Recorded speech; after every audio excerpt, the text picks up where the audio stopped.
29 candidates for the state, where the governorship elections will hold in the 2023 general elections.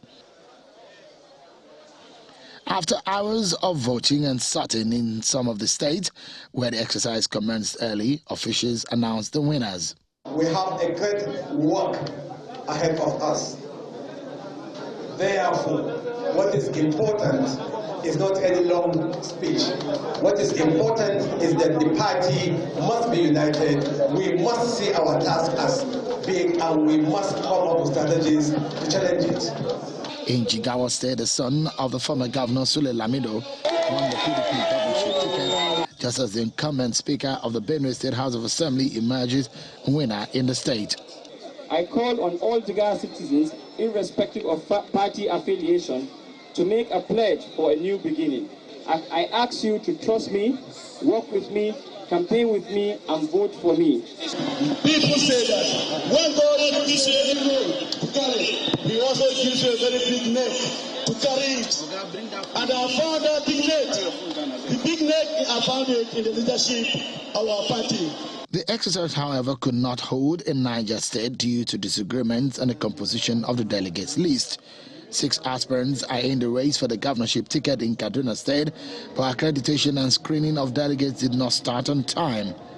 The PDP is currently in control of 15 states of the federation, and the party says it hopes to take control of more states and the central government in 2023.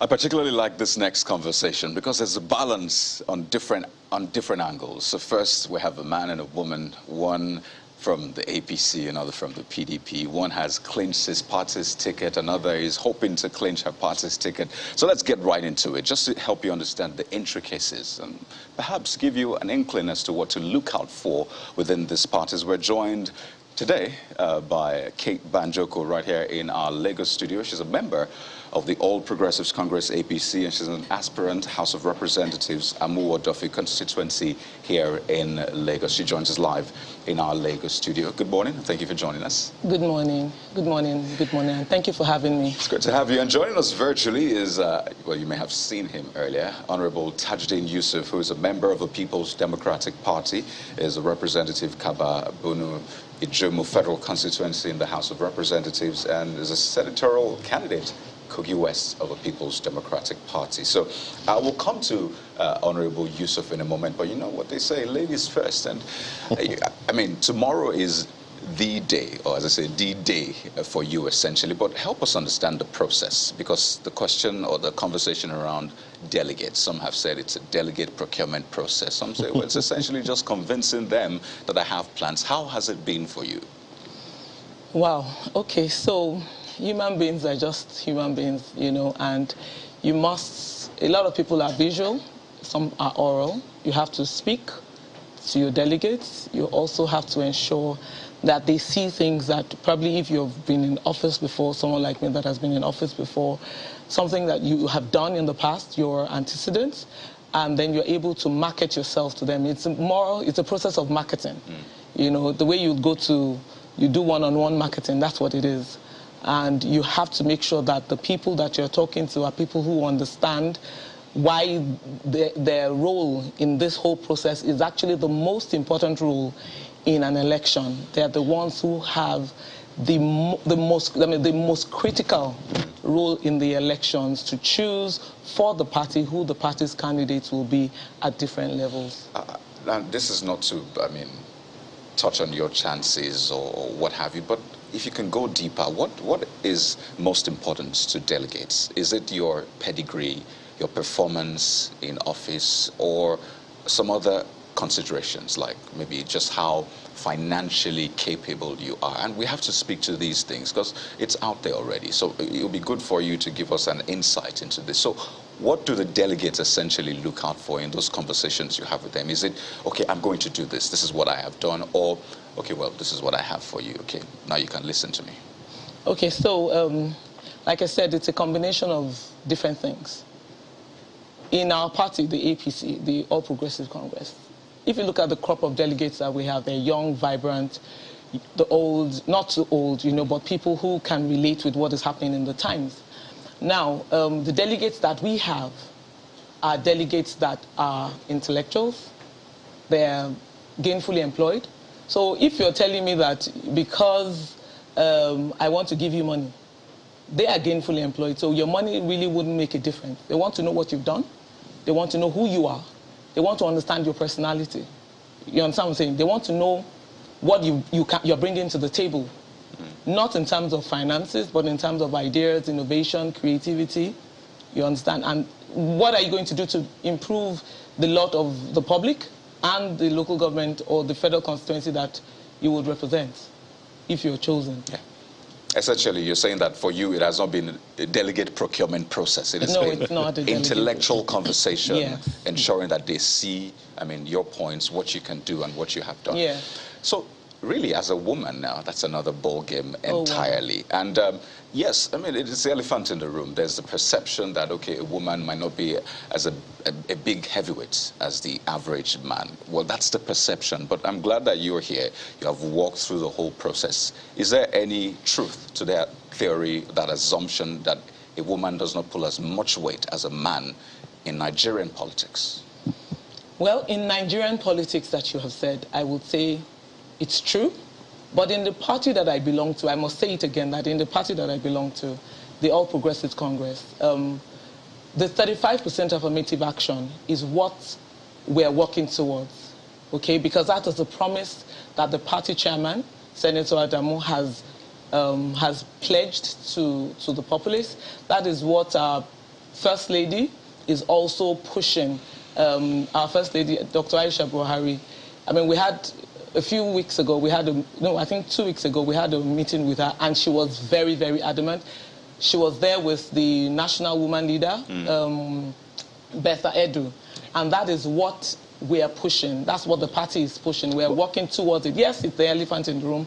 Yes, it is alien to us as a people because of the culture that, you know, that we have. But we are going to break the bias. That's what we're doing in APC. We're breaking the bias, ensuring that more women are encouraged. And that is why you see that even at the point of procuring the forms, where men were paying 10 million, women were told to pay 1 million just for the expression of interest forms, but the nomination forms were given free. Isn't that to say, you know, confirm what Kayode has just asked, that women are perceived to not have that kind of financial weight? Financial weight, yes. I mean, you know that a lot of women in Nigeria, when it comes to finances as compared to men, it's not equal. Because people believe that the man should ensure that he's the one who feeds the family, the women are the ones at home to manage the funds. So money doesn't come easily to the women.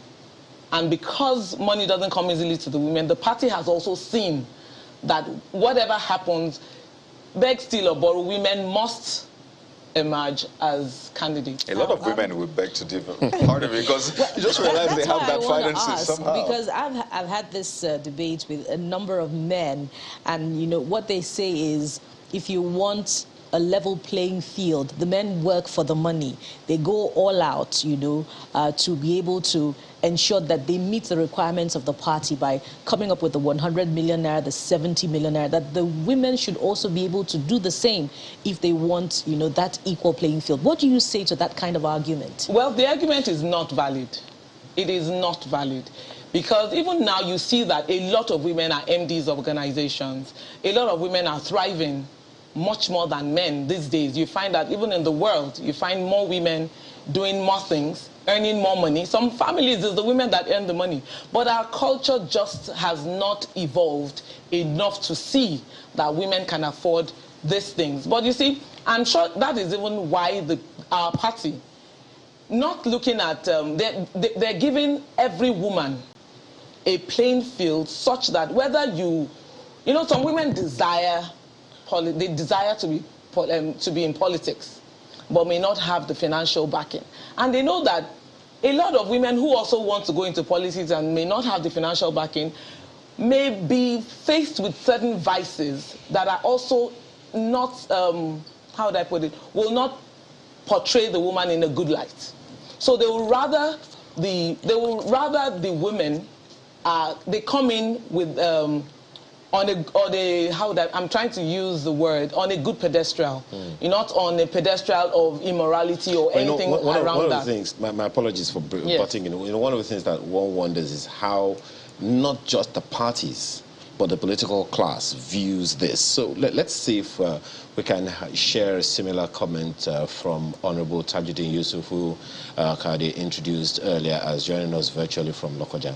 Honorable, you know, there are a number of people, first of all, to talk about the first issue that Honorable Banjoko had to deal with, and that is how the delegates emerge.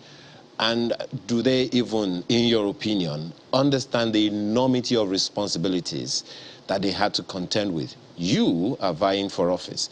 What's been your conversation with the delegates who are supposed to throw up candidates?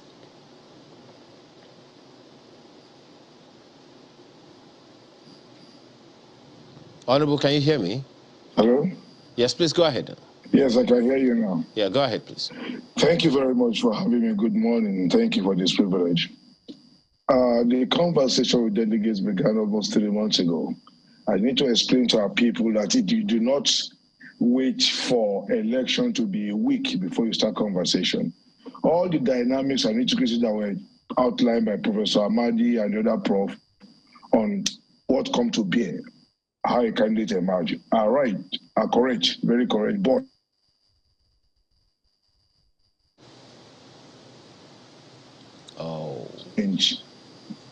the engagement, can you hear me? Yes.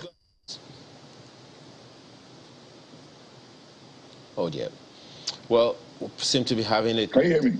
Well, we can hear you, but if you don't mind, let's quickly, we can hear you now. But if you don't mind, can we quickly take care of that challenge so that we can have a better conversation with you when we return from this break? Please stay with us.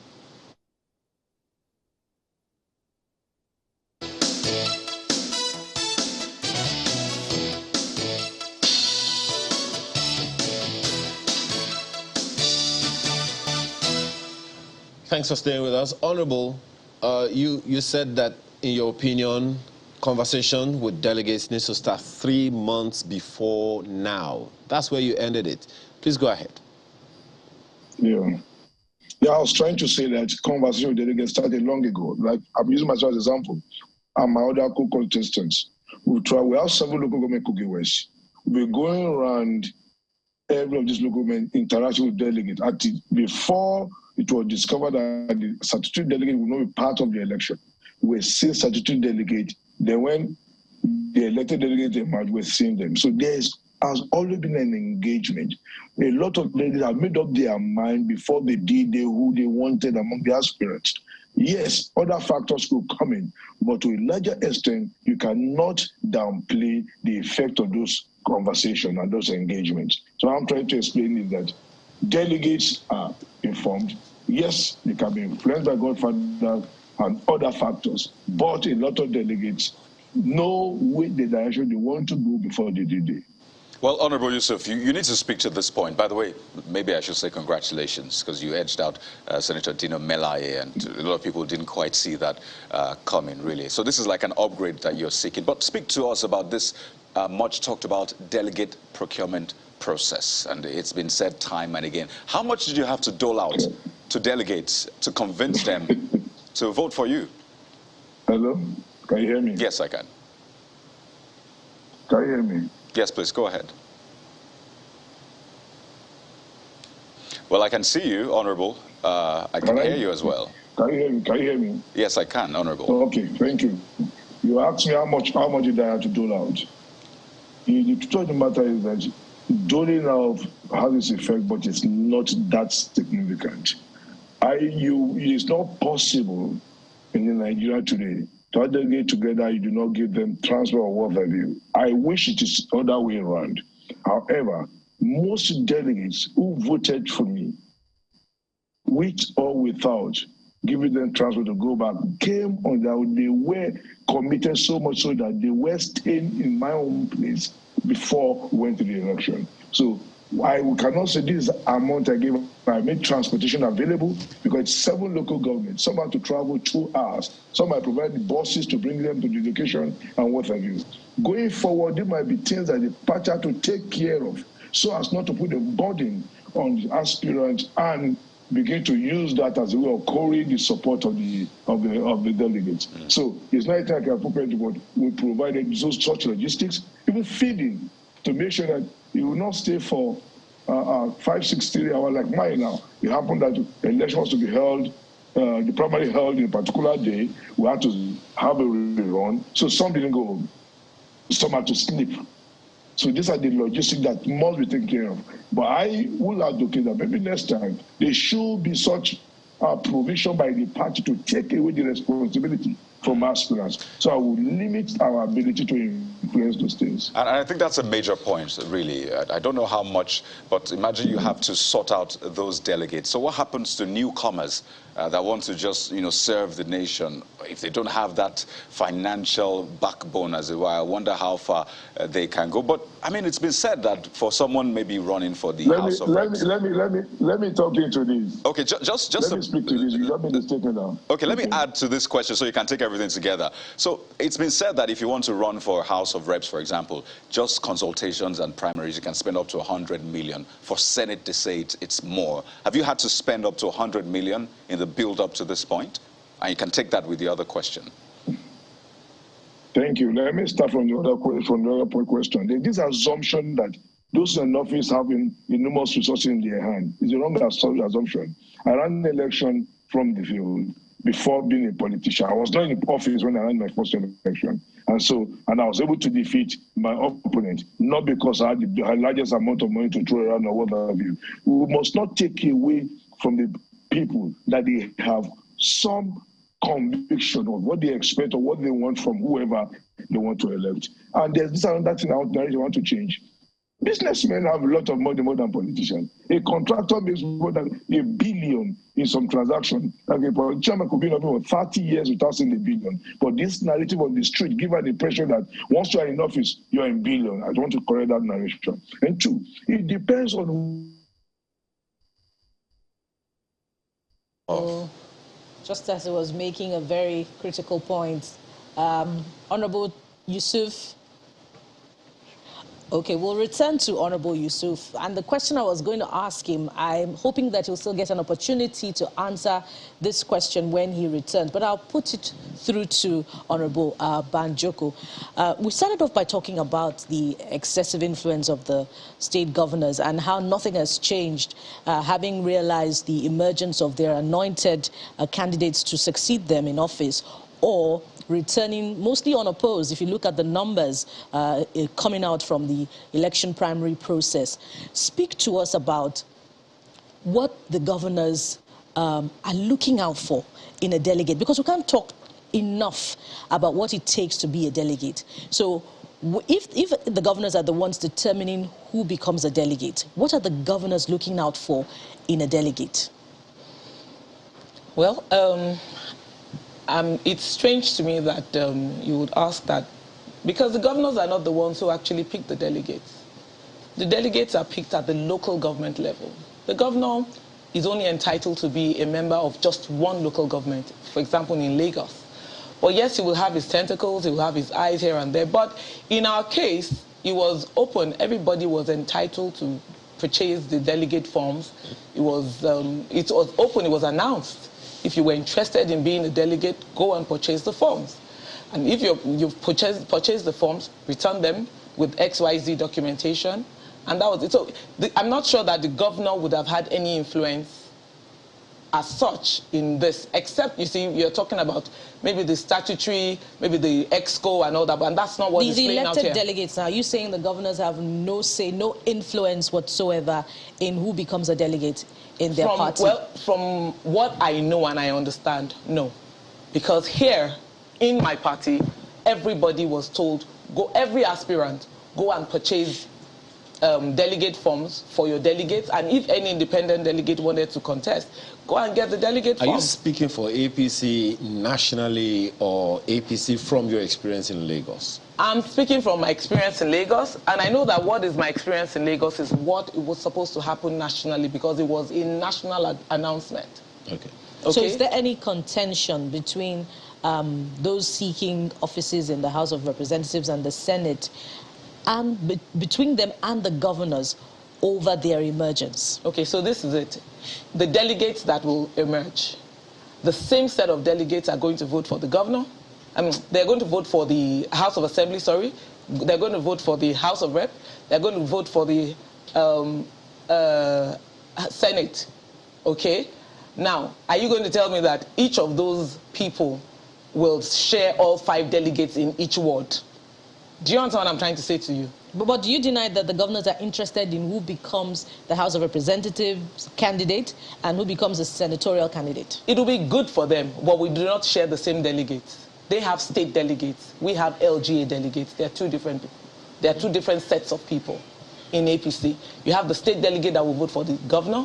You have the LGA delegates that will vote for House of Rep, House of Assembly, and Senate. And yes, even the president. So the truth is that, how is it possible for him to share in all of this? I, as the candidate, would also be interested in who votes for me. Do you understand? Over and above who votes for the senator. But you don't deny that the governor has an interest in... He must have an interest. Absolutely. But he doesn't have control of that interest. But you know what they say, I mean, we've seen this time and again, how governors are influential in determining the party structure, the funding of the party. I mean, it's simple. He who pays the piper dictates the tune. That is where the new electoral act has changed a lot of things. Ordinarily, it would have been the executive committee, that's the LGA structure that was set up, you know, that would have taken care of the question that you're asking. But that is not what the case is now, because you only have 5 people per ward over and above the 27 that would have per ward that would have voted before. I know someone who is very interested in this conversation, and it's Markwe. Markwe. Well, indeed, I do not know if Honorable Tajuddin is back online. I mean, that part where you asked him how much he doled out. But it will be interesting to see, because whether or not... sorry, that's for Madam Banjoko now. You've talked about how the delegates are different, and even though the governor has an interest, he does not have control. Now, some people might say that the dynamics of Lagos is very different from the dynamics of elsewhere. In some states, we've seen an overbearing influence. At least it appears that way. It might not be that is, but from what we know of Nigerian politics, it does appear that from the results, in the state where the governors are from the same party as, you know, the primaries being conducted that day, we do see some influence, so to speak, in terms of the landslide. And in some other places, we see that there is some contestation between popular candidates. I do not know if you've seen that emerge anywhere between yourself and the person who was, you know, a runner-up to you in the primaries conducted in Lagos State. How would you say that interest played out in Lagos? Mapwe, good morning. We haven't run the elections. Primary elections in Lagos hasn't even held for House of Reps. It should hold tomorrow in Lagos State. Now, yes, we've seen quite a lot happen in other states, different parties and all that. But for APC, it's usually an umbrella. What happens, that's what it's supposed to be. What happens in Lagos is what is supposed to happen in other states, okay? The principles are the same. 5 delegates per ward, and everyone will go and purchase the forms for each of their delegates if, you know, they want them to contest or the ones that they want to support them. Now, these same things is what is going to happen all over Nigeria. The governors having interest in this election, in the delegates, is expected, but like I said before, they do not have control, except where they want to hand over. But even when they want to hand over to to their successors, they will definitely have interest in who takes it after them, who will come in after them, because one, they want continuity of projects they've started. They want to ensure that the people are taken care of. They want to ensure that the party's constituencies are followed to the letter. There's so many, party's constitution, is followed to the letter. So they must ensure that whoever succeeds them will be someone who has the same kind of ideologies and even more creative than they are. Okay, we're winding down now. I don't know, Honorable Yusuf, are you back? Just so we can have, oh, there you go. We have Honorable Yusuf back. So you can land on that response you were given to just how much you have spent so far in this process.